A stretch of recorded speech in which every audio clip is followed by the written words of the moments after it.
বাজ পাখিকে পক্ষীরাজ বলা হয়। বাজের আয়ু হলো মোটামুটি 70 বছর। এবার 40 বছর হতে হতেই ওদের পালক লম্বা এবং ভঙ্গুর হয়ে যেতে থাকে, ঠোঁট বেঁকে যায়, ডানা ভারী হয়ে যায়, অর্থাৎ আগের মতো উড়তে পারে না, সেই শক্তি থাকে না। এবার সেই বাজ কি করবে? বাজ সব থেকে কঠিন নির্বাচন করে, নির্বাচন নিজের পুনর্স্থাপনার। সর্বপ্রথম একটা বিশাল পর্বতে যায়, একান্তে নিজের এক বাসস্থান তৈরি করে, আর তারপরে পাথরের সাথে নিজের ঠোঁট বারবার আঘাত করতে করতে সেই ঠোঁট ভেঙে ফেলে। তারপরে সে অপেক্ষা করে সেই ঠোঁট পুনর্নির্মাণ হওয়ার। তারপর সেটাই করে নিজের পালকের সাথে। তারপরে নিজের ডানা থেকে এক এক করে ভারী পালকগুলো ছিঁড়ে ফেলে দেয়। আর তারপর 150 দিনের এই যন্ত্রণা সহ্য করার পরে ও ফিরে পায় নিজের ওড়বার অনন্য ক্ষমতা, সেই শক্তি। আর তারপরে ও জীবনের পরবর্তী 30 বছর বাঁচে। কি বুঝলেন আপনি? যদি ইচ্ছে শক্তি থাকে তাহলে একজন দুর্বলও শক্তিশালী হতে পারে। আপনিও এটাই করুন, নিজের অতীতের যন্ত্রণার বোঝাগুলিকে ত্যাগ করুন আর কল্পনার খোলা আকাশে উন্মুক্ত হয়ে উড়ে বেড়ান। নিজের পুনর্স্থাপনা করুন, তবেই সর্বশ্রেষ্ঠ হতে পারবেন। আর মনে রাখবেন, এই ছোট ছোট পদক্ষেপই বড় বড় শিখরে পৌঁছে দিতে পারে। তাহলে আসুন আর আমার সাথে ভালোবেসে বলুন, রাধা রাধা। আপনি কি কখনো জলকে নিজের মুঠোতে ধরে রাখার চেষ্টা করেছেন? চলুন আজ করা যাক।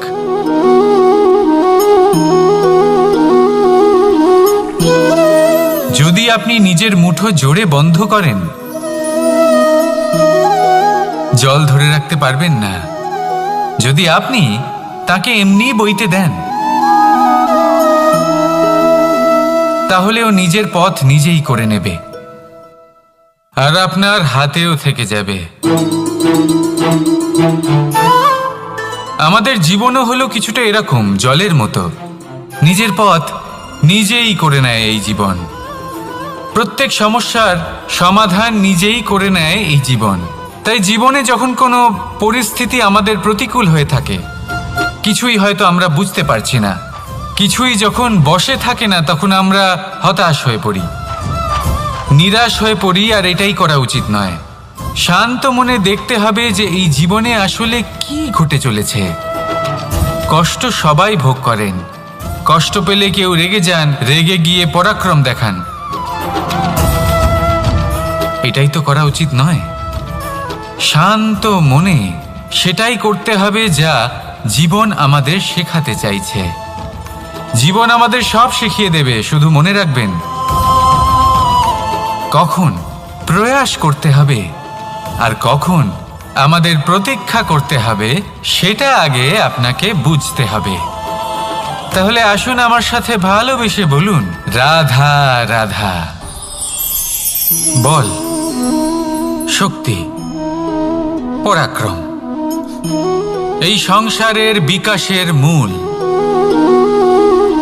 কিন্তু কখনো ভেবেছেন যে প্রকৃতি আমাদের এই বল, শক্তি, পরাক্রম কেন দিয়েছেন?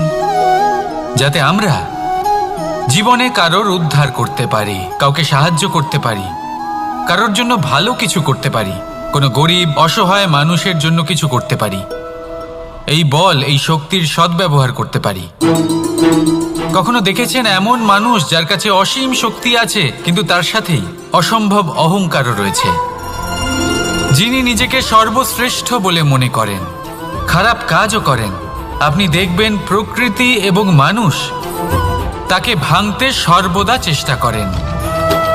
মনে রাখবেন, যতই সুবিশাল পর্বত হোক না কেন, তা যদি পথে পড়ে, তাকে ভেঙে পথ প্রশস্ত করা হয়।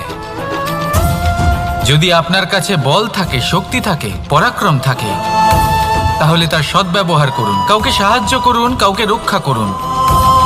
যদি আপনি আপনার শক্তির দুর্ব্যবহার করেন, তাহলে মনে রাখবেন আপনি নিজের বিনাশ নিজেই আমন্ত্রণ করছেন।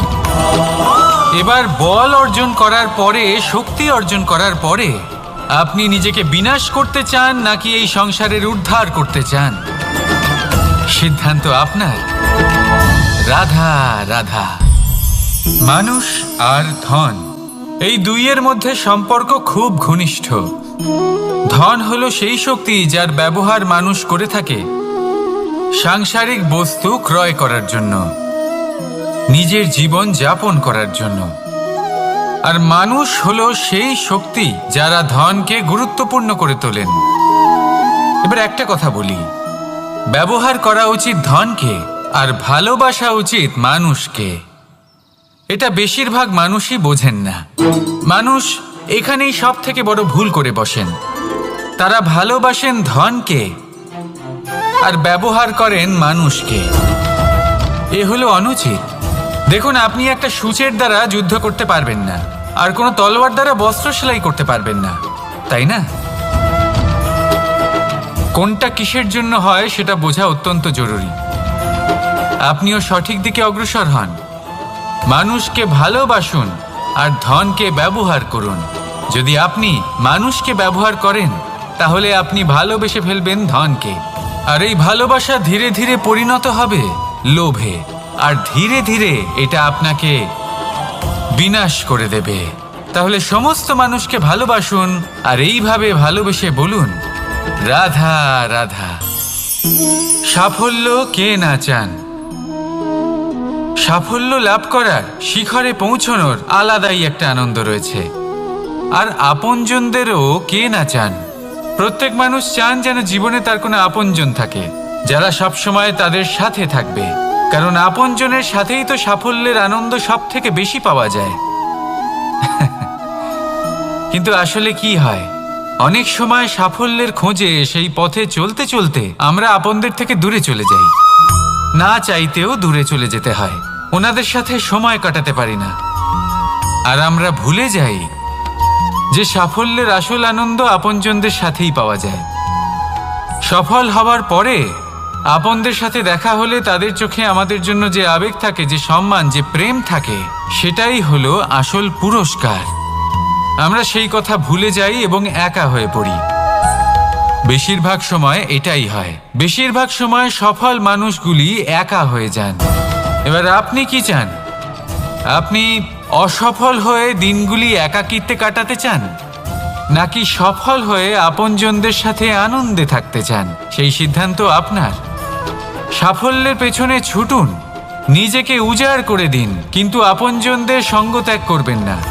সেই আপনজন যারা আপনার সাফল্যের জন্য দায়ী, সেই আপনজন যিনি আপনার সাফল্যে আনন্দ পান, সুখ লাভ করেন, তাদের কখনো ত্যাগ করবেন না। আসুন আমার সাথে ভালোবেসে বলুন, রাধা রাধা। ভগবান আর ভক্ত যখন এক আকার হয়ে যায়,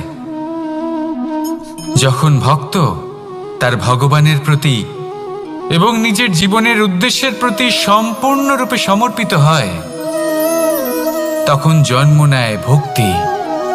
এই সংসারের সমস্ত আশা হয়তো আপনার সঙ্গ ত্যাগ করে দিতে পারে, তখনও ভক্তি সাথে থাকবে। ভক্ত আর ভগবান যখন এক আকার হয়ে যায়, তাদের মধ্যে কোনো পার্থক্য থাকে না। তারা এক হয়ে যায়, এক ব্যক্তিত্ব, এক অস্তিত্ব। সেই জন্য কখনো জীবনে যে কোনো রূপেই, যে কোনো প্রকারেই, যে কোনো ঈশ্বরকে মান্য করুন। মনের মধ্যে শ্রদ্ধা ভাব জাগ্রত করুন, মনে ভক্তি ভাব জাগ্রত করুন। এই সমগ্র সংসারে সব কিছু আপনাকে ছেড়ে চলে গেলেও তখনও এই ভক্তি শুধুমাত্র আপনার উত্থান ঘটাবে। তাই মনে ভক্তি জাগ্রত করুন আর আমার সাথে ভালোবেসে বলুন, রাধা রাধা। শব্দই হলো শূন্য, শব্দই হলো আরম্ভ, শব্দই হলো অন্ত, শব্দই হলো অমর, শব্দই হলো ব্রহ্ম। এই শব্দ হলো অত্যন্ত বিশেষ। কেউ কাঁদলে তাকে হাসিয়ে তোলে, কেউ হাসলে তাকে কাঁদিয়ে দেয়।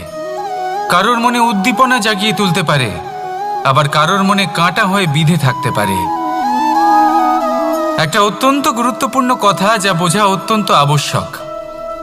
আপনার মন, আপনার হৃদয়ে যতই শুদ্ধ হোক না কেন, যতই পবিত্র হোক না কেন, আপনার দৃষ্টিভঙ্গি যতই স্পষ্ট হোক না কেন, যদি আপনার কথা পবিত্র না হয়, যদি আপনার শব্দ শুদ্ধ না হয়, তাহলে তা আপনাকে আপনার কর্মফল ভোগ করতে বাধ্য করবেই।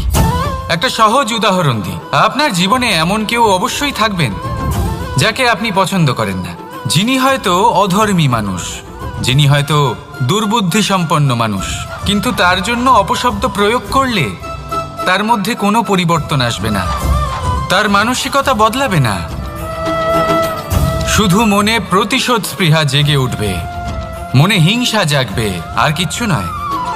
সেই জন্য নিজের শব্দকে নিয়ন্ত্রণ করুন, নিজের কথা সংযত করুন।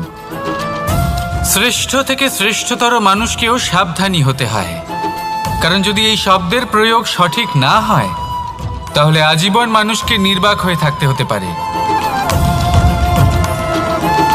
তাহলে নিজের শব্দ নিয়ন্ত্রিত রাখুন, নিজের কথাকে শুভ করুন, এতে প্রেমবোধ জাগিয়ে তুলুন, আর সেই প্রেমবোধ নিয়েই বলুন, রাধা রাধা।